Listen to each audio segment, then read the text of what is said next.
নমস্কার বন্ধুরা, অনেক অনেক স্বাগত জানাই তোমাদের সকলকে আমার চ্যানেলের একটা নতুন ভিডিওতে। আজকে তোমাদের সঙ্গে শেয়ার করব আমি একটা ঝটপট তৈরি হয়ে যাওয়া মিষ্টি রেসিপি, যেটা নাকি তোমরা অতিথি বাড়িতে আসলে তাকে বসিয়ে রেখেই বানিয়ে ফেলতে পারো।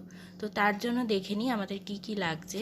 এখানে দেখো আমি 4টে পাউরুটি নিয়েছি। আমি এখানে ব্রাউন ব্রেড নিয়েছি, কারণ কি বাড়িতে আমার ব্রাউন ব্রেড ছিল। তোমরা নর্মাল যে কোনো ব্রেড দিয়ে এটা বানাতে পারো। এবারে পাউরুটির টুকরোগুলোকে আমি ছোট্ট ছোট্ট করে, মানে একদমই ছোট ছোট করে টুকরো টুকরো করব, দেখলেই বুঝতে পারবে, মানে একদম ছোট্ট ছোট্ট কুচি কুচি করব আর কি।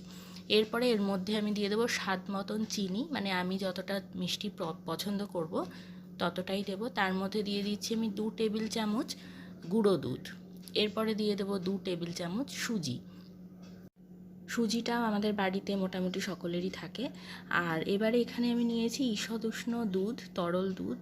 দুধটা প্রয়োজন মতন আমি অল্প অল্প করে দেব এটাকে মাখার জন্য, মানে এটার আমি একটা মণ্ড তৈরি করব, ডো বানাবো আর কি। যেমন করে আমরা আটা বা ময়দার মণ্ড তৈরি করি রুটি বা লুচি করার জন্য, ঠিক সেই রকম। তবে এই মণ্ডটা কিন্তু তুলনায় একটু শক্ত হবে, মানে একটু টাইট করে আমি এটাকে বানিয়ে নেব। মানে আটা ময়দার মতন লুচি পরোটার যে ডো বানাই সেই রকম খুব সফট হবে না ডোটা। ডোটা কিন্তু হবে একটু শক্ত টাইপের, দেখলেই তোমরা বুঝতে পারবে। এই যে দেখো, খুব সামান্য আমার এখানে 3 থেকে 4 টেবিল চামচ মতন দুধ লেগেছে। তো এটা হয়ে গেছে মাখা। এবারে এর মধ্যে আমি অল্প একটু ঘি দিচ্ছি। ঘিটা দিলে এটার যে মিষ্টিটা বানাবো তার যে টেস্টটা সেটাও আর স্মেলটাও খুব সুন্দর হয়। এবারে ঘিটা দিয়ে খুব ভালো করে আরেকবার ডোটাকে মেখে নেব। নিয়ে একটা পাত্র দিয়ে কিছুক্ষণের জন্য ঢাকা দিয়ে রাখবো। এই মিনিট 3 থেকে 5 মতন আমি এটাকে ঢাকনা দিয়ে ঢাকা দিয়ে রাখবো একটু সেট হওয়ার জন্য। তো দেখো 5 মিনিট পরে আমি ঢাকনাটা খুলে নিয়েছি, এটা একদম সেট হয়ে গেছে। এবার এখান থেকে আমি অল্প অল্প করে পরিমাণ লেচি কেটে নেব।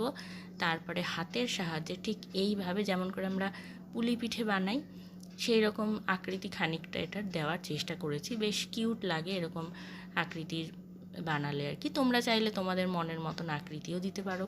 তো এখানে সব কটা হয়ে গেছে। দেখো 4টে পাউরুটি দিয়ে আমার কিন্তু এতগুলো পিঠে তৈরি হয়ে গেছে। পিঠে বা মিষ্টি যাই বলো, এটা মিষ্টি বলা চলে।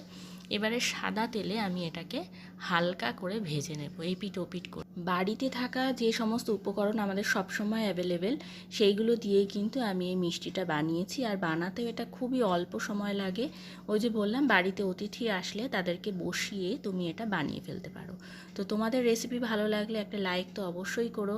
আর নতুন বন্ধুরা চ্যানেলটা সাবস্ক্রাইব করতে ভুলো না। যারা ফেসবুক থেকে দেখছো তাদেরকে অনুরোধ করব আমার পেজটা ফলো করতে। সকলকে অসংখ্য ধন্যবাদ ভিডিওটা পুরোটা দেখার জন্য।